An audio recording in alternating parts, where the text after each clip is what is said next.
Everyone, स्वागत है आप सभी दोस्तों का। तो कैसे हैं आप सभी लोग। आई होप कि आप सभी लोग अच्छे होंगे और स्वस्थ होंगे और अपनी तैयारी को अच्छे से कर रहे होंगे। ये टेस्ट नंबर हमारा 8 है। वैसे तो मुझे 5 अपलोड करना था, बट क्या है कि ये पर्यावरण और ये विज्ञान प्रौद्योगिकी का है। दूसरी बात, हमने हिस्ट्री ज्योग्राफी के कई कई पेपर देख लिए हैं, पॉलिटी के इवन देख लिए हैं। तो अब मैंने सोचा कि नंबरिंग को थोड़ा ध्यान में नहीं रखते हैं, पहले हम रखते हैं क्वेश्चन आंसर को। ठीक है, देखो इसमें क्वेश्चन आंसर बहुत अच्छे दिए गए हैं और साइंस एंड इन्वायरमेंट के क्वेश्चन हैं। तो आपको विज्ञान और ये साइंस ये चीज़ें को भी बहुत अच्छे से तैयार करना है, क्योंकि साइंस के हमारे क्वेश्चन कम नहीं आते हैं। ठीक है, तीनों साइंस को मिले, मतलब ज्योग्राफी और आपका रसायन ये मिला लें, बायोलॉजी, तो आपके क्वेश्चन 20 से 22 क्वेश्चन, 17 क्वेश्चन, 18 क्वेश्चन आते हैं। मतलब 15 से नीचे कभी नहीं आए हैं, कई सारे सालों का मैंने एनालाइज किया है। तो इस हिसाब से फिर हमें इसको तैयार कर लेना चाहिए। अगर इनमें कोई क्वेश्चन आपके गलत होते हैं तो उसको आपको रिवाइज करना चाहिए मल्टीपल टाइम, उसके शॉर्ट नोट्स बना लेने चाहिए। अब आप सोच रहे होंगे कि शॉर्ट नोट्स हम कैसे बनाएंगे। तो शॉर्ट नोट्स मैं PDF भेजती हूँ पूरी टाइम टू टाइम, मतलब 2-4 घंटे लेट हो जाता है कभी कभी, बट मैं PDF भेजती हूँ। तो उस PDF से आप अपने आंसर, वो जो शॉर्ट नोट्स हैं उनको तैयार कर सकते हैं, या आप गूगल कर लो। गूगल में बस 2 ही चीज़ों की दिक्कत है कि कई बार डेटा अपडेट नहीं रहता है और कुछ डेटा उसमें कभी कभी गलत ही रहता है। मैंने कई सारी चीज़ों में नोट डाउन किया है, मतलब चेक किया है, तो मैंने ऐसा पाया और कई सारे लोगों ने पाया है। तो इसलिए गूगल पे उतना मैं भरोसा ना करके बुक पे भरोसा करती हूँ। तो ये मेरा मतलब कहना था। आपको क्या इसमें ठीक लगता है वो आप यहाँ पे फॉलो कर सकते हैं, नहीं ठीक लगता तो आप अपनी चीज़ों को फॉलो करते रहिए। हम फर्स्ट क्वेश्चन से अटैम्प्ट करते हैं। फर्स्ट क्वेश्चन से देखते हैं कि इसमें कैसे कैसे क्वेश्चन आते हैं, क्या इंपॉर्टेंट है। जो आपके आए हुए क्वेश्चन हैं उनको भी मैं बताती जाऊँगी। PYQ को मैं देखती रहती हूँ और आप लोग भी PYQ को एनालाइज करते रहिएगा। ठीक है, फर्स्ट क्वेश्चन हमारा सूची से स्टार्ट किया है कि ये मूल राशि है, ये मूल मात्रक है। ज्योति तीव्रता केल्विन, ताप एम्पियर, विद्युत धारा किलोग्राम और द्रव्यमान कैंडेला। तो ये तो इनके नाम दिए गए हैं, बट ये सभी सही सुमेलित तो ऐसा ज़रूरी नहीं है। हमें इसमें इनका सही आंसर बताना है, आपको इसमें इसका सही आंसर बताना है। तो पहले आप इसको ज़रा देखिए कि कौन सा ऑप्शन हमारा सही है। सबसे पहले ज्योति तीव्रता को आप कैंडेला से मैच कर दीजिए। ठीक है, ए हमारा चला जाएगा 4 के पास। ठीक है, ज्योति तीव्रता तो जो है वो कैंडेला से है। और अगर बात करें यहाँ पे ताप, तो ताप का आपका हो जाता है केल्विन। ठीक है, धारा आपकी जो है, सॉरी, विद्युत धारा जो है वो किलोग्राम में हो जाएगी और द्रव्यमान आपका एम्पियर में हो जाएगा। इस तरीके से अगर हम देखेंगे यहाँ पर, सॉरी एक मिनट, एक चीज़ गलत हो गई। C2, ये जो विद्युत धारा है ये केल्विन में हो जाएगी। ठीक है, ये सॉरी एम्पियर में, C2 हमने गलत लगा दिया। यहाँ से आप देख लो। ठीक है, यहाँ से देख लो, A4 B1 C2 and D3। तो ये आपका सही सुमेलित है। D3 का मतलब ये किलोग्राम, द्रव्यमान किलोग्राम। तो इस तरीके से हमारा आंसर हो गया। मैंने इन चीज़ों को देख लिया, मैंने उसको इसमें नहीं लगाया, इसलिए गलत हो गया थोड़ा सा। ठीक है, चलिए नेक्स्ट कह रहे हैं कि इसमें से निम्नलिखित में से कौन सा सही सुमेलित नहीं है। तो ये आपके यंत्र हैं और ये उसके अनुप्रयोग है। हाइग्रोमीटर वायुमंडलीय आर्द्रता, हाइड्रोफोन द्रवों का अपेक्षित घनत्व, रेडियोमीटर विकिरण का मापन एंड टैकोमीटर वायुयान की गति। तो इसमें से भी कुछ ना कुछ क्वेश्चन बनते रहते हैं। हाइग्रोमीटर वायुमंडलीय आर्द्रता आपका सही सुमेलित है। हाइड्रोफोन जो ये कह रहे हैं यहाँ पर, ठीक है, और रेडियोमीटर विकिरण का मापन, जो रेडियोमीटर है विकिरण का मापन, ये भी सही है। टैकोमीटर जो है वो आपका वायुयान की गति, ये भी सही है। फिर क्या नहीं सही है, तो हाइड्रोफोन द्रवों का अपेक्षित घनत्व नहीं होगा, बल्कि रेगिनॉल्ड फेसेनदेन द्वारा 1914 में हाइड्रोफोन का आविष्कार किया गया।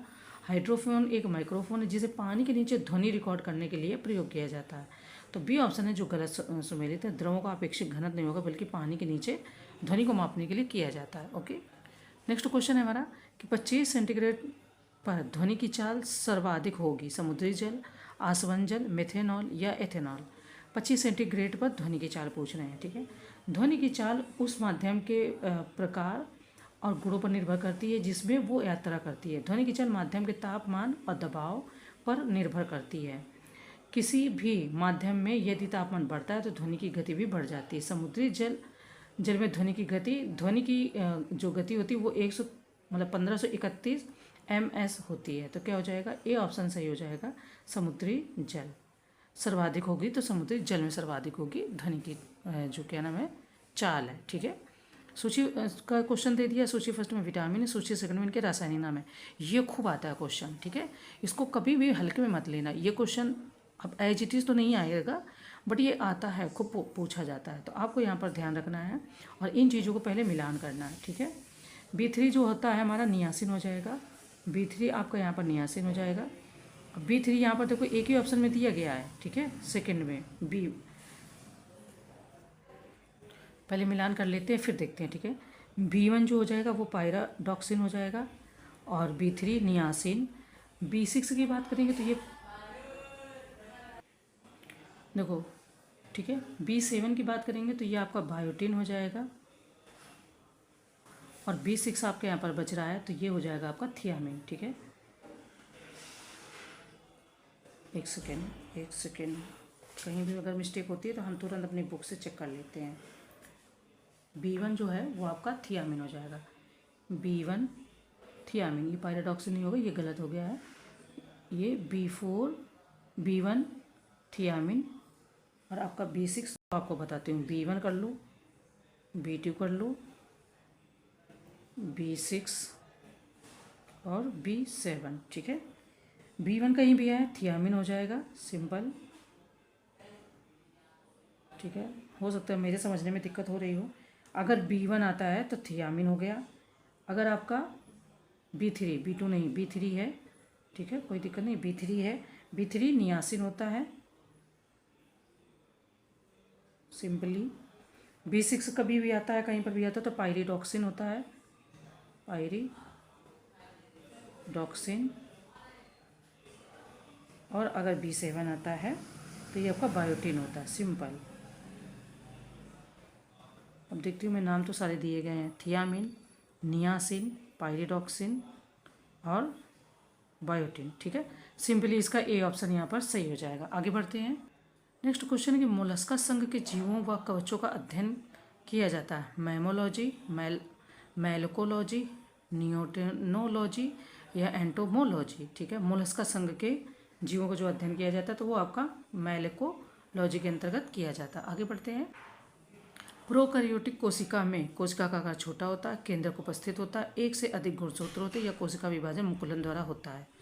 उपरोक्त में से सही कथन या कथनों का चयन करना। कितने कथन यहाँ पर सही है, ये ऑप्शन दिए गए हैं। ये थोड़ा सा प्रिंटिंग की वजह से आपको दिख नहीं रहा होगा। A, B, C और D 4 ऑप्शन दिए गए हैं। हमें बताना कि कितने कथन यहाँ पर सत्य हैं, ठीक है। देखो यहाँ पर सही आंसर बताना है तो आप अच्छे से ध्यान दे लो। पहले प्रोकैरियोटिक कोशिका का आकार प्रायः छोटा होता है, सही है। केंद्रक अनुपस्थित होता है, ये जो कह रहे हैं केंद्रक उपस्थित होता है, यही यहाँ पर गलत है, फिलहाल मतलब गलत दिया गया है।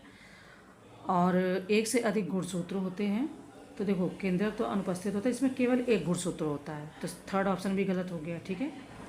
और कोशिका विभाजन मुकुलन द्वारा होता है, तो यहाँ पर फर्स्ट और फोर्थ ऑप्शन आपका सत्य है, यानी कोशिका का आकार छोटा होता है, कोशिका विभाजन मुकुलन द्वारा होता है, तो यहाँ पर फर्स्ट और फोर्थ दिया गया, वो ऑप्शन सही है, बाकी आपका सेकेंड और थर्ड गलत है। आगे बढ़ते हैं। कह रहे हैं कि निम्नलिखित पर विचार करें। माइटोकांड्रिया को कोशिका का उजागर कहते हैं, जिसकी खोज रिचर्ड ऑल्टमैन ने किया था। लाइसोसोम को कोशिका की आत्मघाती थैली कहते हैं, जिसकी खोज पुरकिंजे ने की थी। उपयुक्त कथनों में से सही कथन का चयन करना है। 4 ऑप्शन दिए गए, A, B, C और D। ये 2 फैक्ट दिए गए, हमें बताना है कि कौन से इसमें सही है, ठीक है।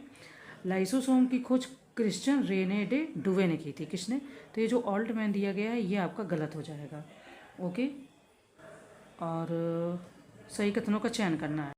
ये तो सही है कि माइटोकांड्रिया को कोशिका का ऊर्जागृह कहते हैं, जिसकी खोज रिचर्ड ऑल्टमैन ने की थी, तो ये आपका ऑप्शन ए सही है। लाइसोसोम को कोशिका की आत्मघाती थैली कहते हैं, जिसकी खोज पुरकिंजे ने की थी, तो ये तो आपका यहाँ पर गलत हो जाता है, क्योंकि जो लाइसोसोम की खोज है वो क्रिश्चियन रेने डे डुवे ने की थी। किसने की थी, तो क्रिश्चियन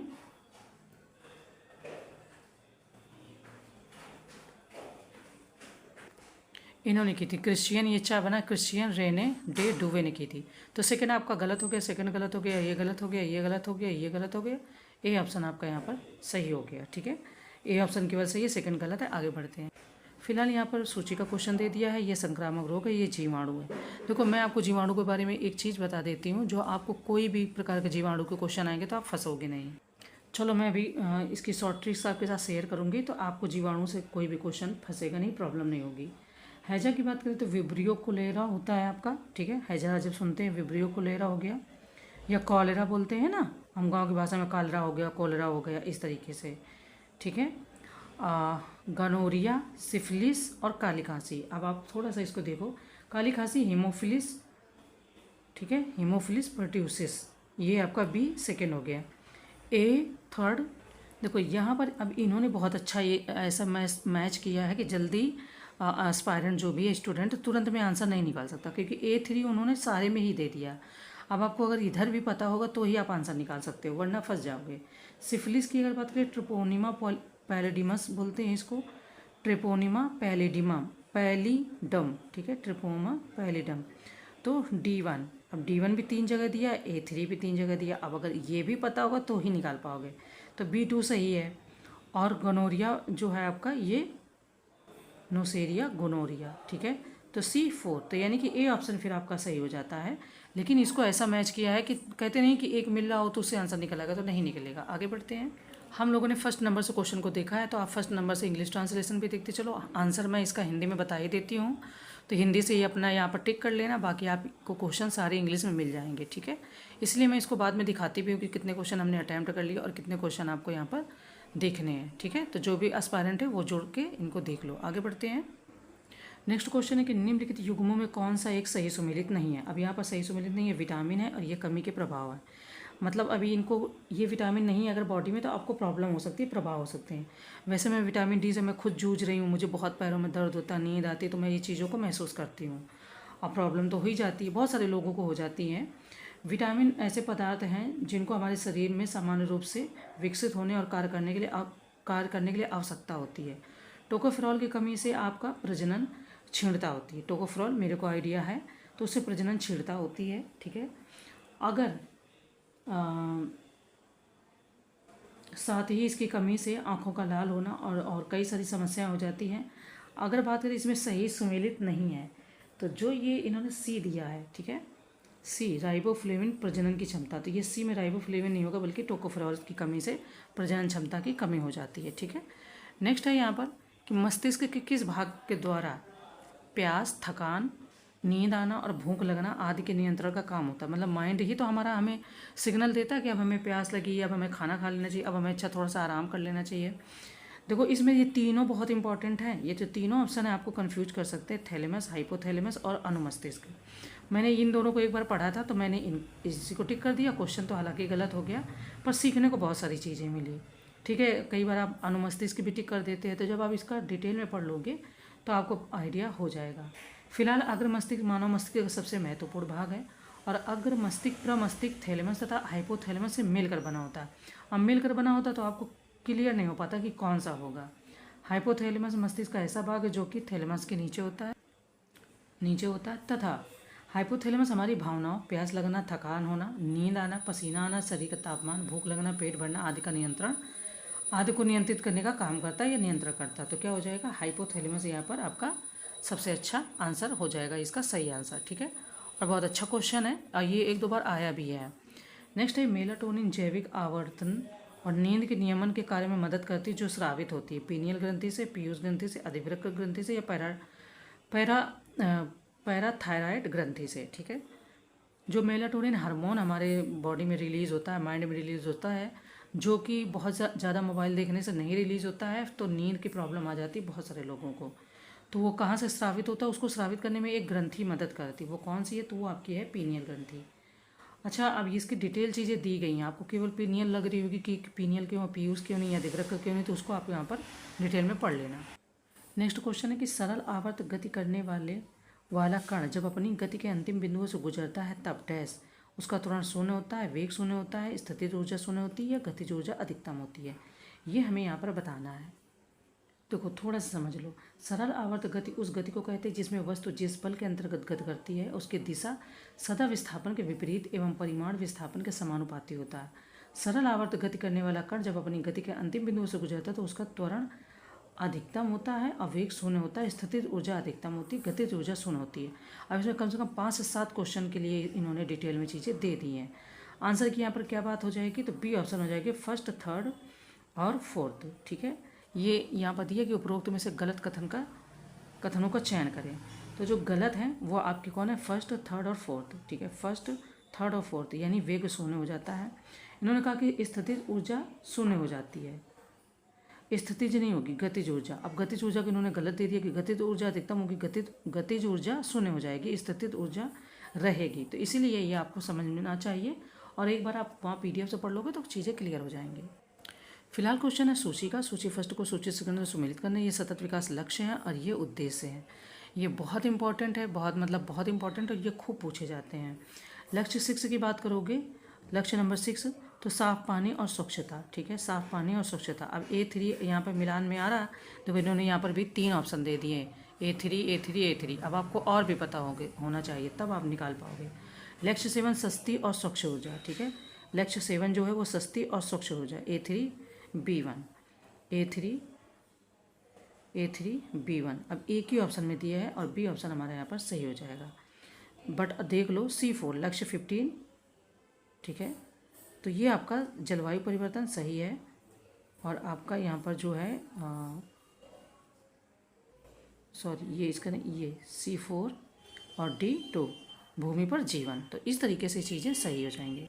देखो, मुझे ये वाला तो थोड़ा नहीं याद था, मुझे ये याद है लक्ष्य 6 साफ पानी और स्वच्छता, और जैसे मुझे लक्ष्य 7 सस्ती और स्वच्छ ऊर्जा, ये दो तो याद था, ये भी तुरंत में रिकॉल नहीं हो पाया, तो इसलिए ये यहाँ पर हमने टिक कर दिया। ठीक है, नेक्स्ट है कि जल में घुलनशील विटामिन है। अब ये 4 ऑप्शन दिए गए, इनको अच्छे से पहले पढ़ लो। जल में, वसा में, ये दोनों को तैयार कर लो, क्योंकि ये बहुत पहले की बात है। 6-7 में थोड़ा बहुत बता देते थे, हाई स्कूल वगैरह में ज़्यादा बताते हैं। अगर ये क्वेश्चन नहीं आया तो ये हो जाएगा कि क्या तब का भी नहीं याद है। विटामिन 2 प्रकार के होती है, बताने की ज़रूरत नहीं है। जल में, वसा में, यहाँ पर जो है कि जल में घुलनशील विटामिन थायमिन, बायोटिन, फोलिक अम्ल, तो C ऑप्शन आपका हो जाएगा यहाँ पर इसका सही आंसर। ठीक है, नेक्स्ट है हमारा सूची फर्स्ट का, सूची का क्वेश्चन दिया। ये जयमंडल रिजर्व है, ये राज्य है।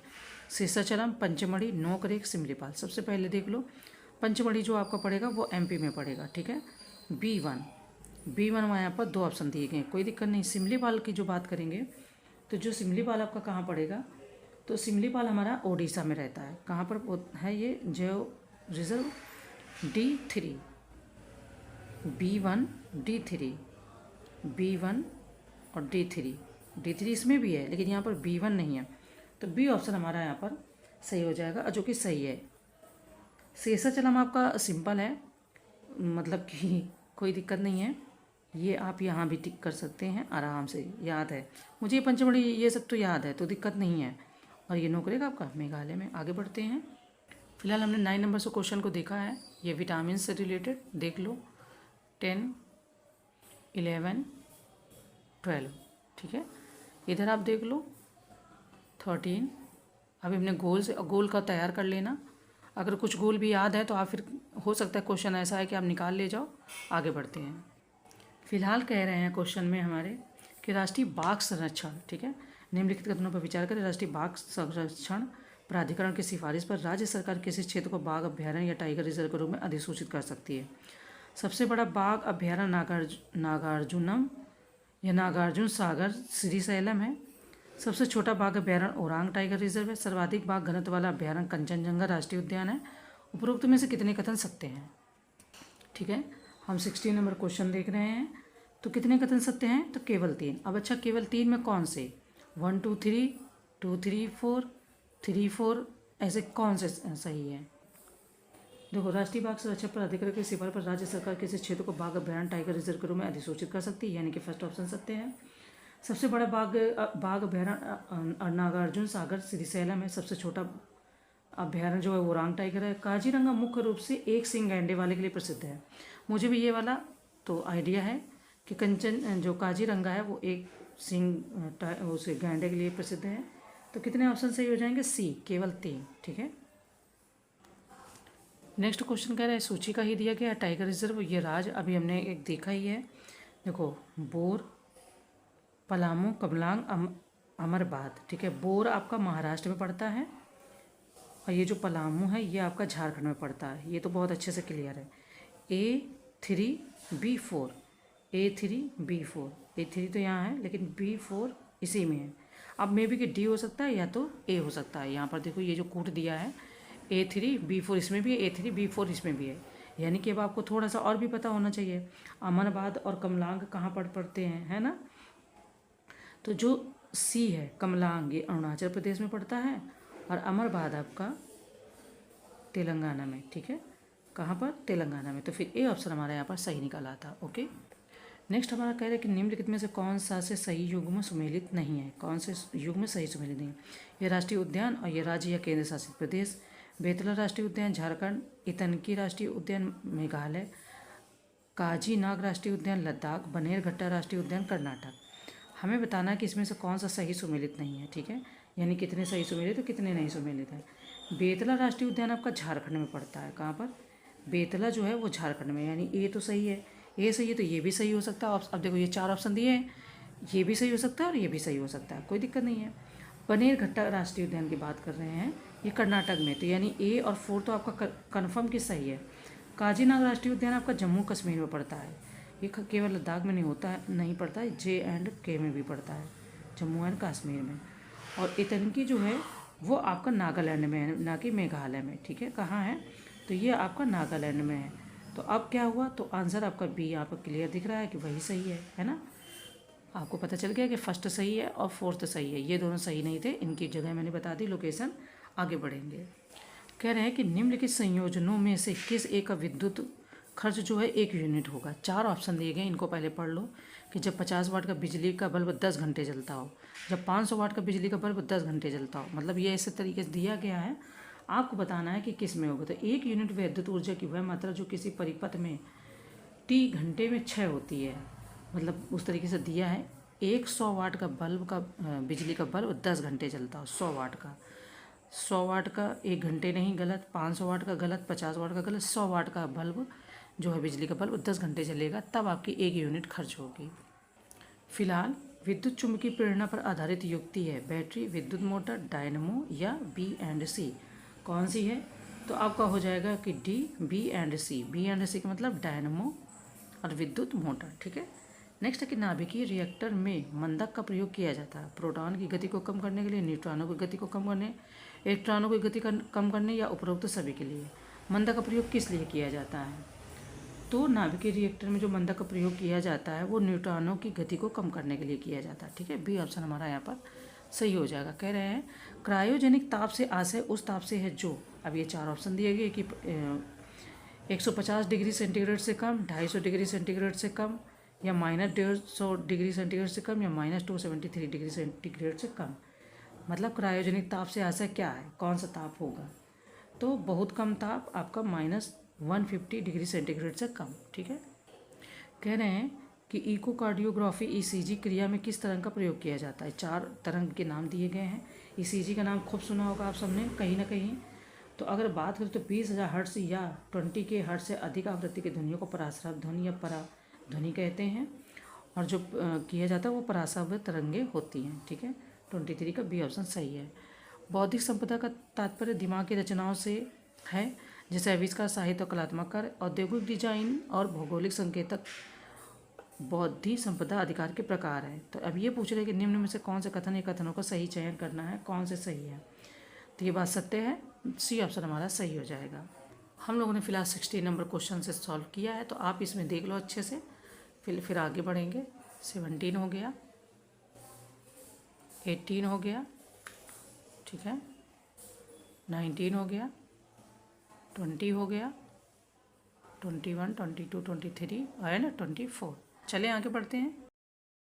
25 नंबर से क्वेश्चन को सॉल्व किया करेंगे, तो ये आप इधर से देखते चलो और इसके बाद में आगे हम बढ़ते हैं, ठीक है।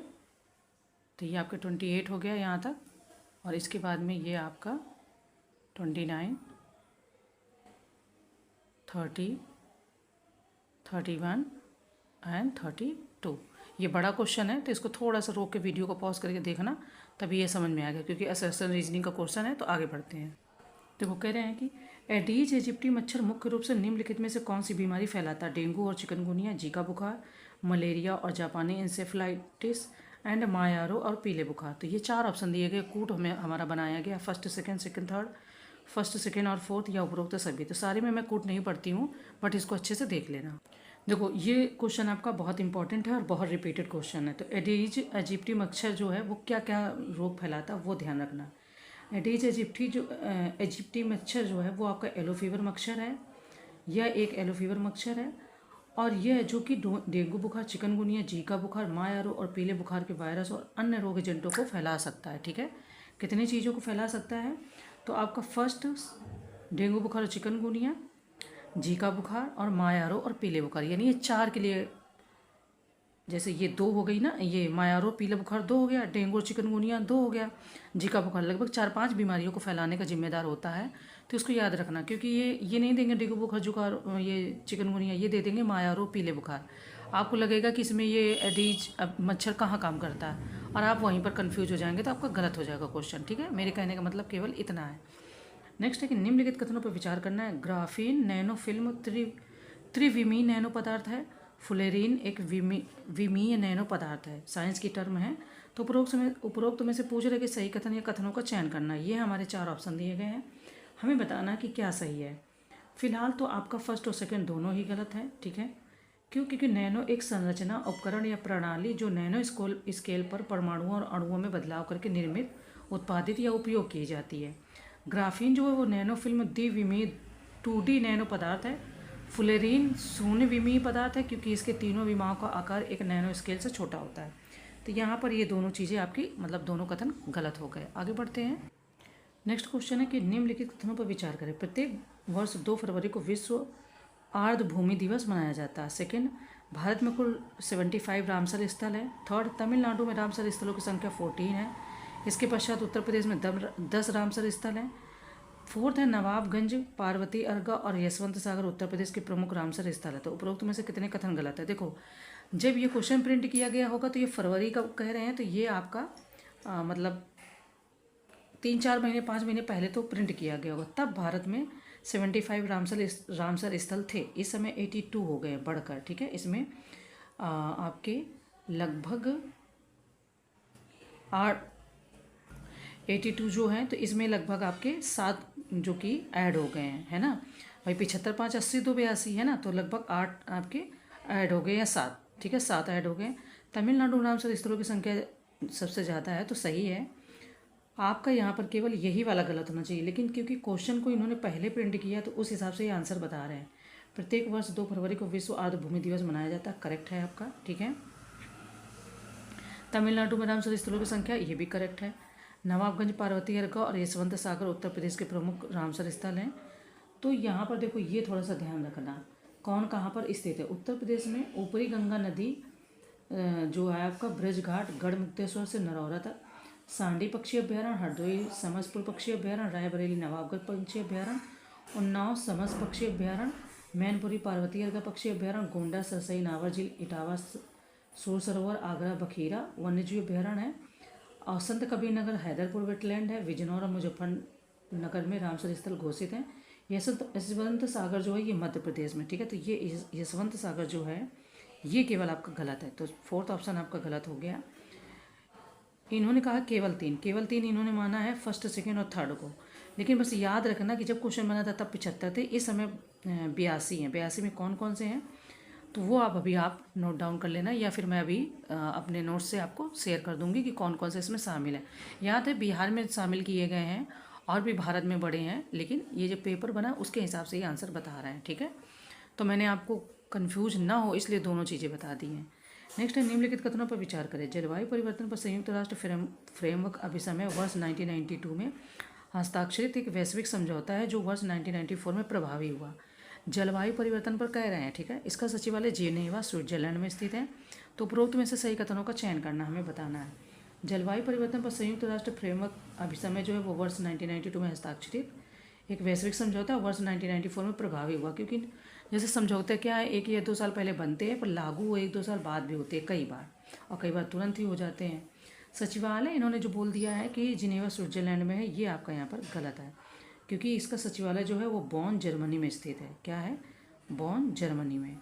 तो फिर इस तरीके से केवल फर्स्ट ऑप्शन सही है, सेकेंड आपका गलत है। ओके, देखिए अब ये जैसे क्वेश्चन आया कि स्वस्थानीय संरक्षण का एग्जाम्पल नहीं है, यह तो पूछ लेते स्वस्थानीय संरक्षण कौन होंगे। मैंने भी करंट में आपको यही चीज़ दिखाई थी। तो जब आपके पास अगर टेस्ट सीरीज़ का एनालिसिस या करंट का न्यू चीज़ें हैं, उन्हें अगर आप रिवाइज़ करते तो आपको यहाँ पर हेल्प मिल जाएगी। ठीक है, हालांकि इसमें नहीं दिखाया था, मैंने दूसरे में दिखाया था, बट इस तरीके से चीज़ें अगर आप नोट डाउन कहीं कर लेते हैं, रखे हैं, आपने जब जीएस की तैयारी करी होगी तो आपने ज़रूर इनको पढ़ा होगा, तो फिर उनको जब रिवीजन करते हो तो आपको टेस्ट सीरीज में प्रॉब्लम नहीं आती, फिर नंबर अच्छे आते हैं। जब रिवीजन नहीं हो पाता तो फिर नंबर हमारे गलत आ जाते हैं, ठीक, मतलब नहीं सही से आ पाते हैं, वो मैं कह रही हूँ। गलत तो क्या आते हैं पर फिर सही नहीं आते हैं।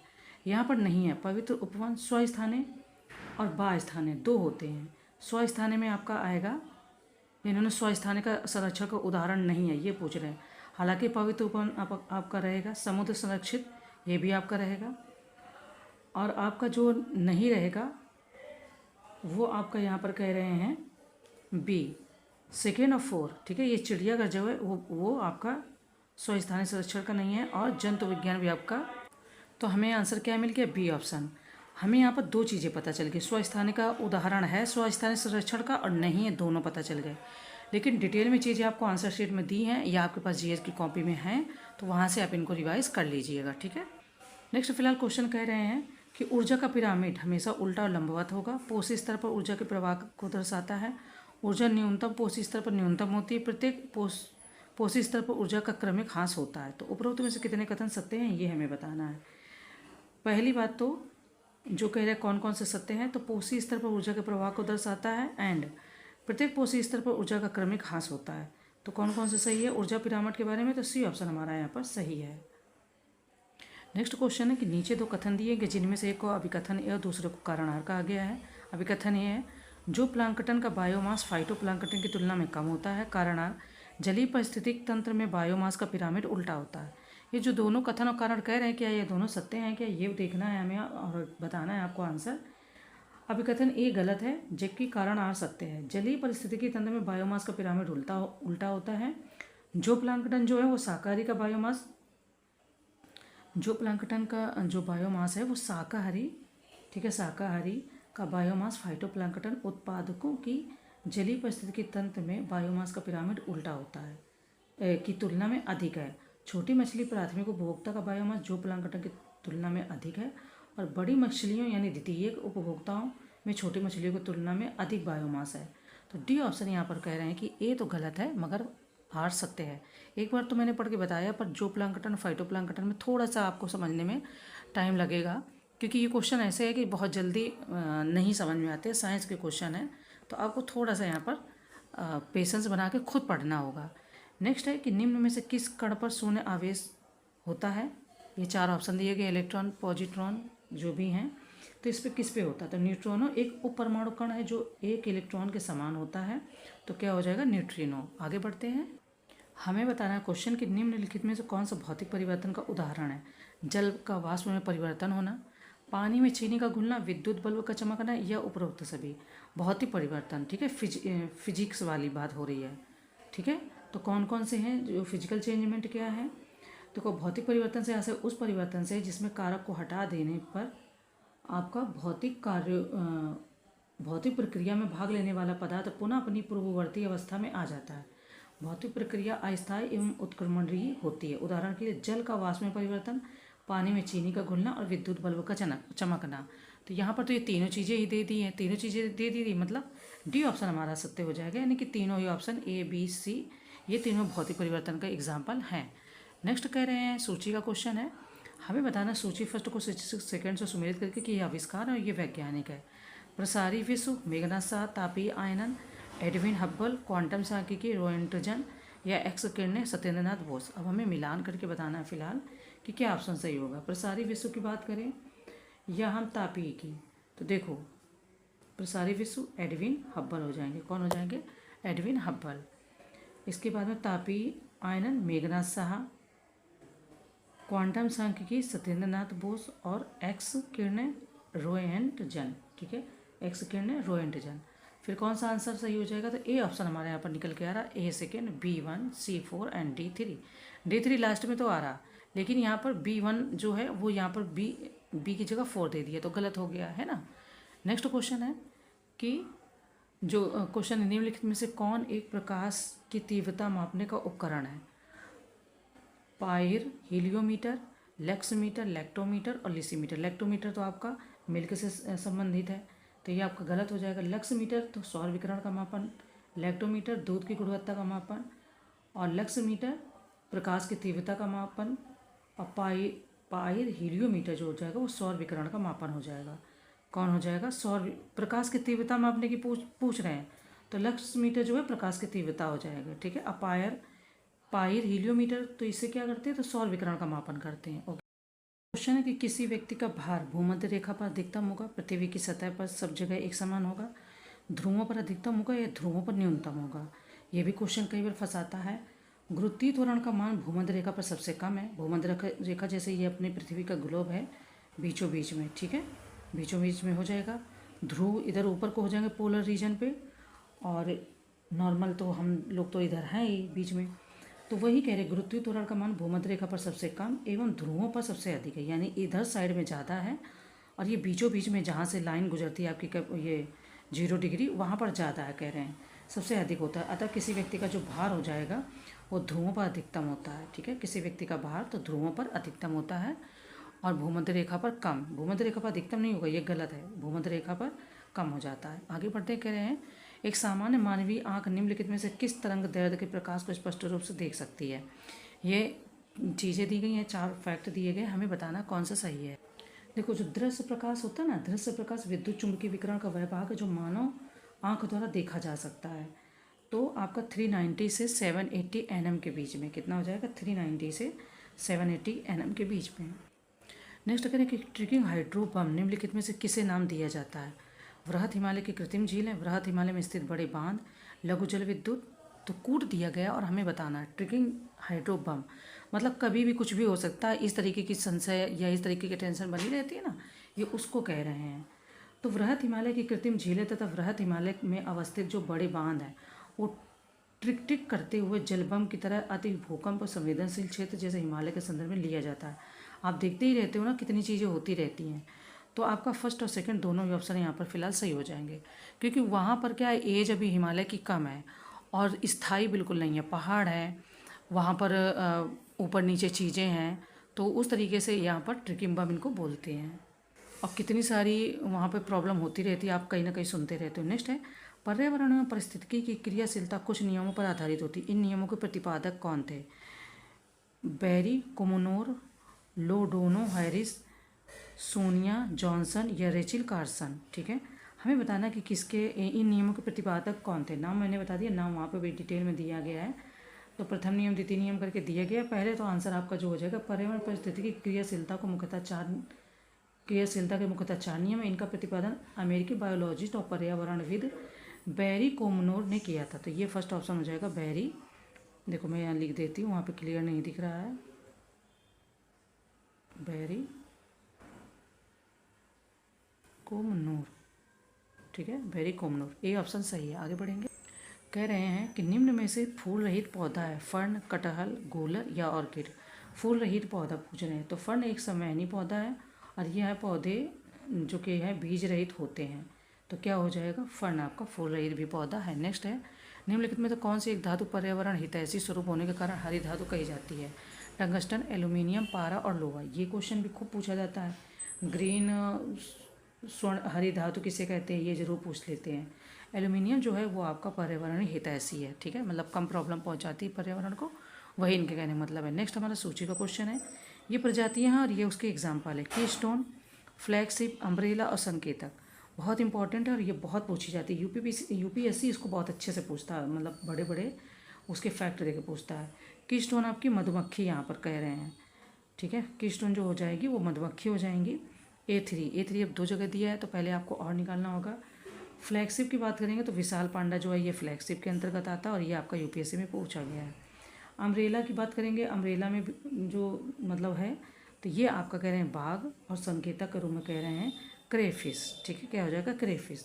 आंसर आपका क्या हो जाएगा? बी ऑप्शन यहाँ पर सही हो जाएगा। ओके, तो हमने भी 33 नंबर से क्वेश्चन को सॉल्व किया है, तो इनको आप यहाँ पर अच्छे से सॉल्व कर लो, देख लो, और फिर हम आगे बढ़ते हैं, ठीक है। यहाँ पर आपको बहुत सारी चीज़ें नई नई पता चली और बहुत ही अच्छे अच्छे क्वेश्चन भी दिए गए हैं, तो इनको जब पढ़ के आप प्रैक्टिस कर लोगे तो आपका कॉन्फिडेंस और अच्छे से हो जाएगा, बढ़ जाएगा कि हाँ चीज़ें आ रही हैं, क्योंकि इस समय ना हाथ पैर फूल रहे हैं स्टूडेंट के, और प्रॉब्लम तो थोड़ा लगता है कि अभी हमें और रिवाइज़ कर लेना चाहिए, ठीक है। तो ये देख लो।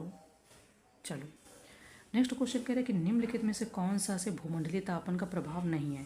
देखो नहीं है पूछ रहे हैं।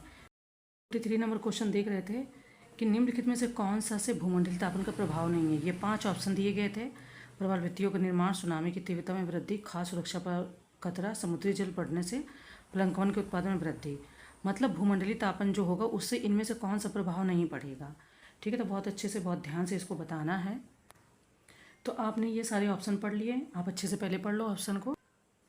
देखो, पृथ्वी के वायुमंडल में ग्रीन हाउस गैसों के अत्यधिक उत्सर्जन से पृथ्वी के तापमान में लगातार वृद्धि हो रही है, ये सबको पता है।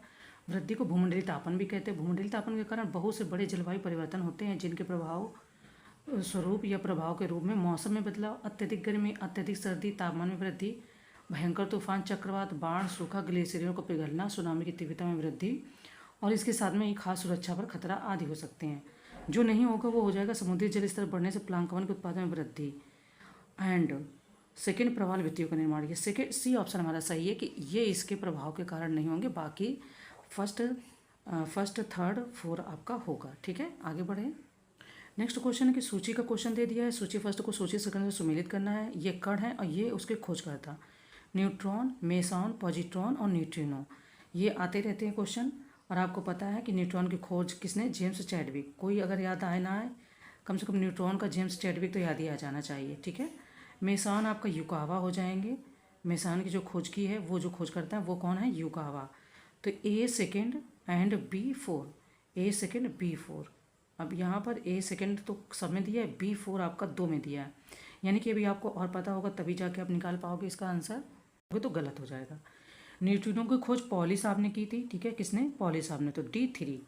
अब क्या हो गया? A2 B4 D3, A2 B4 D3, A2 B4 D3। अब कौन सा आंसर मिल गया? तो आपका बी ऑप्शन यहाँ पर सही सुमेलित हो गया। ठीक है, इस तरीके से आंसर हमारा निकल आएगा। नेक्स्ट कह रहे हैं सूची फर्स्ट को फिर सूची का ही क्वेश्चन दिया। ये पदार्थ है और ये इसके पीएच मान है। नींबू का रस 7.4, मानव रक्त 3.4। तो अब ये क्वेश्चन कई बार आया हुआ है, हमने ही टेस्ट सीरीज में बताया है। नींबू का रस का जो पीएच मान होता है वो 2.4 होता है, ना कि 7.4। ठीक है, तो A3 हो जाएगा। A3 फिलहाल यहाँ पर एक ही ऑप्शन में दिया है, तो आप बहुत अच्छे से इसको टिक कर सकते हैं। ठीक है, यहाँ पर देखो नहीं दिया। B1 मानव रक्त आपका 7.4 हो जाएगा। शुद्ध जल की बात करें अगर यहाँ पर हम, तो ये हो जाएगा 7.0 और शराब का जो हो जाएगा वो 3.8 हो जाएगा। तो इस तरीके से ए ऑप्शन हमारा सही आंसर हो गया। आगे बढ़ेंगे। कह रहे हैं फिलहाल क्वेश्चन हमारा है 46 कि निम्नलिखित में से कौन सा एक सही सुमेलित है? कौन सा एक सही सुमेलित है? अम्ल है और ये उपस्थिति है। एसिटिक अम्ल, सिरका, लैक्टिक अम्ल, दही, ऑक्जेलिक अम्ल, पालक या उपरोक्त में से कोई नहीं, ये बताना है। ठीक है, एसिटिक अम्ल, सिरका, कौन सा एक सही सुमेलित है? एसिटिक अम्ल सिरका हो गया आपका। सिट्रिक अम्ल नींबू, तो सिट्रिक अम्ल यहाँ पर नहीं है। ऑक्जेलिक अम्ल की बात करें तो पालक, और आपका लैक्टिक अम्ल दूध या दही में। ठीक है, तो क्या हो जाएगा ऑप्शन कि देखो इनको पूछने का रहा होगा कि कौन सा एक सही सुमेलित नहीं है, तभी इन्होंने डी ऑप्शन दिया, लेकिन यहाँ पर सारे ही सही सुमेलित हैं। ठीक है, तो डी हो जाएगा। यहाँ पर नहीं होना चाहिए था, हमें लग रहा है मिसप्रिंट हो गया है, तो ये इस तरीके से समझ लेना क्वेश्चन, क्योंकि ये सारी चीज़ें तो आपकी सही है। हाँ, इसके साथ में अगर आपका कभी आए फॉर्मिक अम्ल, तो फॉर्मिक अम्ल आपका मधुमक्खी, चींटियों और बिच्छुओं के डंक में पाया जाता है। नेक्स्ट फिलहाल की परिस्थितिक पिरामिड की अवधारणा 1927 ईस्वी में किसके द्वारा प्रतिपादित की गई थी? ठीक है, विक्टर अर्नेस्ट और आपका ये है जूलियन हक्सले, डेनिस चिट्टी, चार्ल्स एल्टन। तो इनमें से किसने इसकी अवधारणा का प्रतिपादन किया था? किसी भी परिस्थिति तंत्र के प्राथमिक उत्पादकों एवं उपभोक्ताओं की संख्या, जीवभार तथा संचित ऊर्जा में परस्पर संबंध होता है, और इन संबंधों को जब चित्र रूप में दिखाया जाता है तो इन्हें परिस्थितिकी पिरामिड कहते हैं। इसकी संकल्पना 1927 में चार्ल्स एल्टन द्वारा प्रतिपादित की गई थी। किसके द्वारा? तो चार्ल्स एल्टन। ये जो सेकेंड ऑप्शन है यहाँ पर दिया गया है आपका चार्ल्स एल्टन। ठीक है, तो इनके द्वारा प्रतिपादित की गई थी, तो बी ऑप्शन हमारा सही हो जाएगा। नेक्स्ट क्वेश्चन है कि निम्नलिखित में से कौन अन्य तीनों की तुलना में सबसे कम सूर्य के प्रकाश को परावर्तित करता है? गहरे महासागर, प्रवाल सागर, रेतीले मरुस्थल या हिमटोपियाँ। जो ज़्यादा मात्रा में परिवर्तित कर देती है वो कौन सी हैं, और जो कम मात्रा में सबसे कम सूर्य के प्रकाश को परावर्तित करता है तीनों की तुलना में? ठीक है, कौन अन्य तीनों की तुलना में? तो यहाँ पर 3 जो है उनकी तुलना में 1 कम करता है, तो बताना है। 48 नंबर क्वेश्चन है आपका। देखो, हिमटोपियाँ मतलब बर्फ़ की हो गई, रेतीले मरुस्थल आपके ये हो गए। ठीक है, प्रवाल सागर, तीनों कर देते हैं। जो सबसे कम सूर्य तप का तात्कालिक परावर्तक होता है वो आपका हो जाता है ऑप्शन है गहरे महासागर। ठीक है। नेक्स्ट क्वेश्चन है कि निम्नलिखित में से कौन सा से इकोटोन का उदाहरण है? घास भूमियाँ, ज्वारनदमुख, नदी तट। इकोटोन के कौन कौन से उदाहरण हैं? ये 4 ऑप्शन दिए गए हैं, ए बी सी और डी। ऑप्शन आप पढ़ लो अच्छे से। फर्स्ट और सेकेंड, केवल थर्ड या उपरोक्त सभी। तो कौन कौन से हो जाएंगे? तो डी इसमें उपरोक्त सभी। नेक्स्ट हमारा कह रहे हैं कि निम्नलिखित में से कौन सा एक युग में सही सम्मिलित नहीं है? अब देखो ध्यान से पढ़ना। उर्मिया झील ईरान, बॉयलिंग झील डोमिनिका, 5 फ्लावर झील यूएसए या रेड लेगून झील बोलीविया। इसमें से कोई एक सही सम्मिलित नहीं है।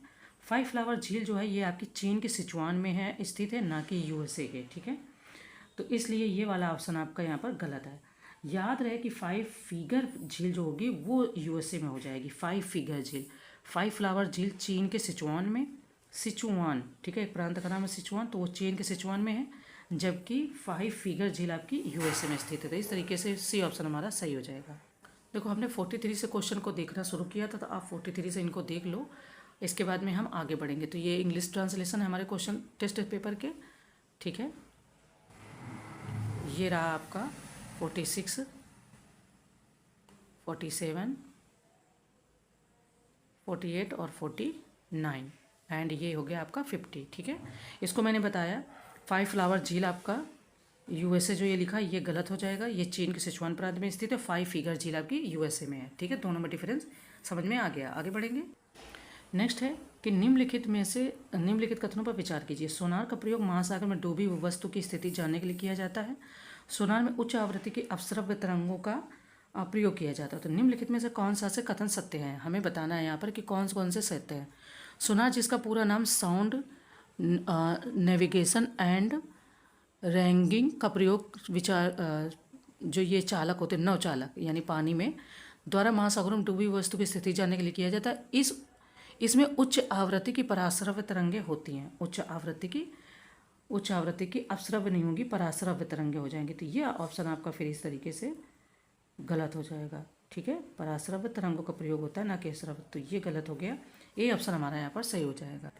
नेक्स्ट है कि धुएं का घनत्व मापने के लिए किसका प्रयोग किया जाता है? केस्कोग्राफ, साइक्रोमीटर, फेदोमीटर या रिंगेलमैन स्केल। इनका कहीं ना कहीं प्रयोग किया जाता है। धुएं का घनत्व को मापने के लिए रिंगेलमैन स्केल का प्रयोग किया जाता है। ठीक है, इसका विकास फ्रेंच प्रोफेसर मैक्सिमिलियन रिंगेलमैन द्वारा किया गया था। जबकि साइक्रोमीटर से सापेक्षिक आर्द्रता को मापते हैं, केस्कोग्राफ से पौधों में वृद्धि को मापा जाता है। तो डी ऑप्शन हमारा यहाँ पर सही हो गया। नेक्स्ट क्वेश्चन है कि नीचे 2 कथन दिए गए, जिनमें से एक को कथन ए और दूसरे को कारण आर कहा गया। अभी कथन ए कहता है कि चंद्रमा पर वायुमंडल नहीं है। कारण आर, चंद्रमा पर पलायन वेग से गैस के अणुओं का वेग ज़्यादा है। तो हमें बताना है कि क्या दोनों ऑप्शन सत्य हैं। हाँ, ये बात सत्य है कि चंद्रमा पर वायुमंडल नहीं है और चंद्रमा पर पलायन वेग से गैस के अणुओं का वेग ज़्यादा है। तो फिर क्या ऑप्शन सही हो जाएगा कि तो फिर सब आपका ऑप्शन ए सही हो जाएगा कि ए तथा आर दोनों सत्य हैं और आर ए का सही व्याख्या करता है। ठीक है, नेक्स्ट है कि निम्न में से कौन सी घटना प्रकाश के अपवर्तन का उदाहरण नहीं है? ठीक है, तारों का टिमटिमाना, पानी से भरे बर्तन में पड़ा एक सिक्का जो अपने स्थान से उठा हुआ प्रतीत होता है। देखते हो जब हम पानी की बोतल में पानी की बाल्टी होती है या बकेट होता है, तो हम लोग बचपन में खूब नहाते थे, तो अपनी उंगलियों को ऐसे पानी के अंदर डाल देते, तो लगता था उंगलियाँ हमारी बड़ी हो गई हैं या नीचे को मुड़ी हुई हैं। ऐसे नहीं करते थे, आप में भी किया होगा बहुत सारे लोगों ने, तो वही बोल रहे हैं। जल में डूबी हुई छड़ को बाहर से देखा जाए तो वह छोटी और सतह पर मुड़ी हुई प्रतीत होती है। ये समुद्र का नीला। इनमें से प्रकाश के अपवर्तन का उदाहरण नहीं है। अपवर्तन और परावर्तन में डिफरेंस होता है, ध्यान से देखना। तो बैंगनी व नीले रंग की तरंग दैर्ध्य सबसे कम है। यही कारण है कि इनका प्रकीर्णन अधिक होता है, जिसके परिणाम स्वरूप समुद्र का जल नीला दिखाई देता है, जबकि और सभी परिणाम आपके अपवर्तन के हैं। समुद्र का नीला रंग, तो ये आपका किसके कारण होता है? तो ये होता है प्रकीर्णन। ठीक है, ये होता है प्रकीर्णन। प्रकीर्णन ऐसे होता है, उसको इंग्लिश में भी देख लेना अभी क्वेश्चन में। ये प्रकीर्णन के कारण होता है। बाकी तारों का टिमटिमाना और ये सेकेंड बी और सी, ये सभी प्रकाश के अपवर्तन का उदाहरण है, ये उदाहरण नहीं है। ठीक है, आइए दोनों में चीज़ें, दोनों डिफरेंस मैं आपको बता पाई। आगे बढ़ते हैं।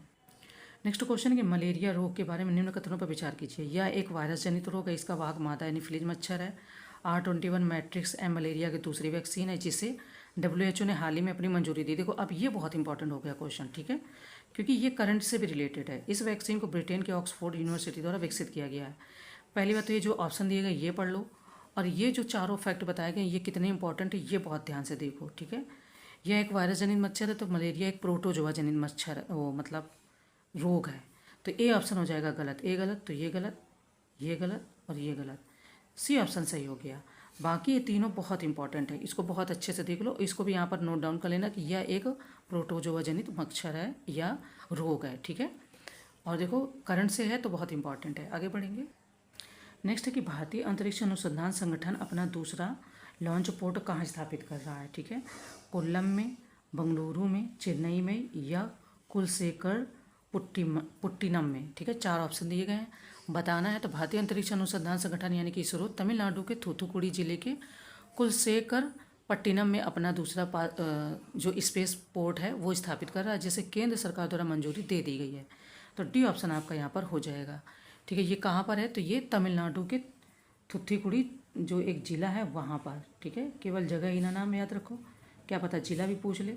तमिलनाडु के थूथुकुड़ी जिले के कुलेरशेखर पुट्टिनम में स्थापित कर रहे हैं, ठीक है। नेक्स्ट है जैव आवर्धन से सबसे अधिक किसे विपरीत रूप से प्रभावित होने की संभावना होती है, कीट, मछली, मानव या मवेशी।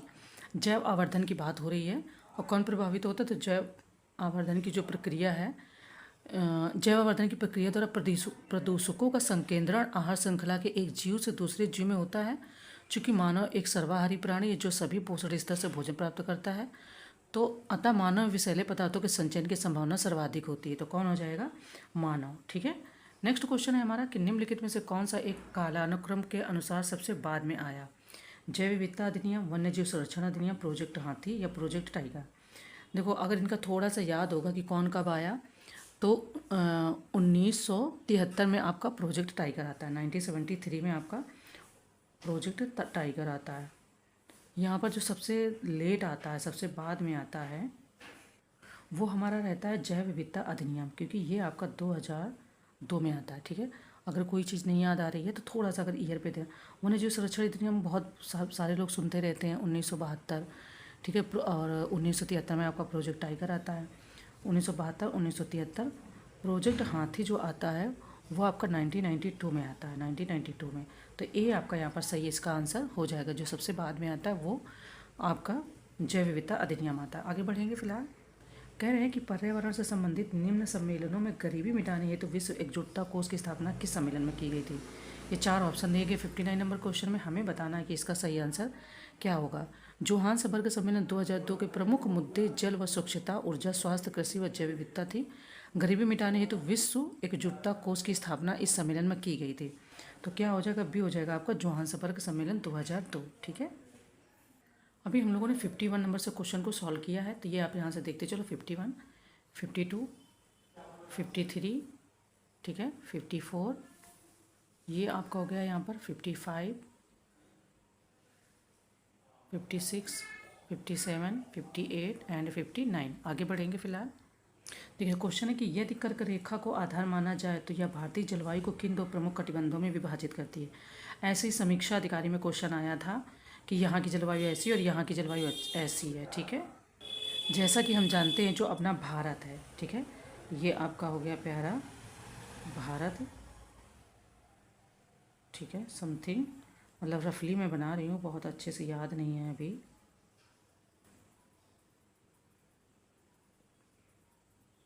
इस तरीके से, ठीक है। जब ये यहाँ से 23.5 डिग्री से राजस्थान और गुजरात और एमपी से होते हुए ये जो लाइन जाती है 23.5 समथिंग कहते हैं ना, ऐसे ही 23.5 डिग्री अक्षांश से ये लाइन जब गुजरती है तो कर्क रेखा कहलाती है। और यह भारत को लगभग 2 बराबर भागों में बांट देती है। ये इधर ऊपर का हो जाता है, हो सकता है लाइन यहाँ से थोड़ा हो, ये ऊपर का हिस्सा हो जाता है, नीचे का हिस्सा हो जाता है। 2 बराबर भागों में बांटती है, जिसमें उत्तरी भाग को उपोष्ण कटिबंध तथा दक्षिणी भाग को उष्ण कटिबंधी कहा जाता है। जो ये नीचे का होता है इसको उष्ण कहते हैं। अब उष्ण से आप कंफ्यूज मत होना कि शीतोष्ण कहेंगे, इधर ठंडा रहता है, तो मौसम दोनों में बदलते रहते हैं। तो ऊपरी भाग को हम लोग क्या कहते हैं, उपोष्ण कहते हैं। इस वाले भाग को उपोष्ण और नीचे वाले को उष्ण कहते हैं, ठीक है। उपोष्ण और ये उष्ण हो जाती है। तो उष्ण कटिबंध की जलवायु दशाएं प्रदर्शित करता है। सामान्यतः भारत का लगभग अधिकांश क्षेत्र मानसूनी जलवायु क्षेत्र के अंतर्गत आता है, पर यहाँ पर जो आंसर हो जाएगा वो उष्ण तथा उपोष्ण, आपके बी ऑप्शन सही हो जाएगा। मैंने बताने की कोशिश की, उधर मैप मैंने थोड़ा टेढ़ा बना दिया। नेक्स्ट है कि हाल ही में भारत के तमिलनाडु के रानीपेट जिले के, है ना, तमिलनाडु के रानीपेट जिले के वालाजाह में तिलापिया पार्वो वायरस की घटना सामने आई। यह वायरस से प्रभावित होने वाला भारत किस क्रम का देश है? 4 ऑप्शन दिए गए, हमें बताना है। तो इसमें भारत आपका तीसरे क्रम का देश है, ठीक है। इससे पहले कौन कौन से हो चुके हैं, मतलब परेशान हो चुके हैं या प्रभावित? इससे पहले चीन, थाईलैंड, ठीक है। पहले चीन तथा थाईलैंड में इस वायरस के संक्रमण के मामले सामने आ चुके हैं और यह वायरस मुख्य रूप से मीठे पानी की मछली की प्रजाति तिलापिया को प्रभावित कर रहा है और तिलापिया को गरीब आदमी की मछली भी कहते हैं। तो जैसे थाईलैंड और चीन हो गया, तीसरा आपका भारत हो गया, ठीक है। नेक्स्ट है कि निम्न कथनों पर विचार कीजिए। डेंगू मच्छरों द्वारा संचारित विषाणु जनित रोग है। अभी हमने एनाफिलीज और डेंगू दो तीन क्वेश्चन देखे।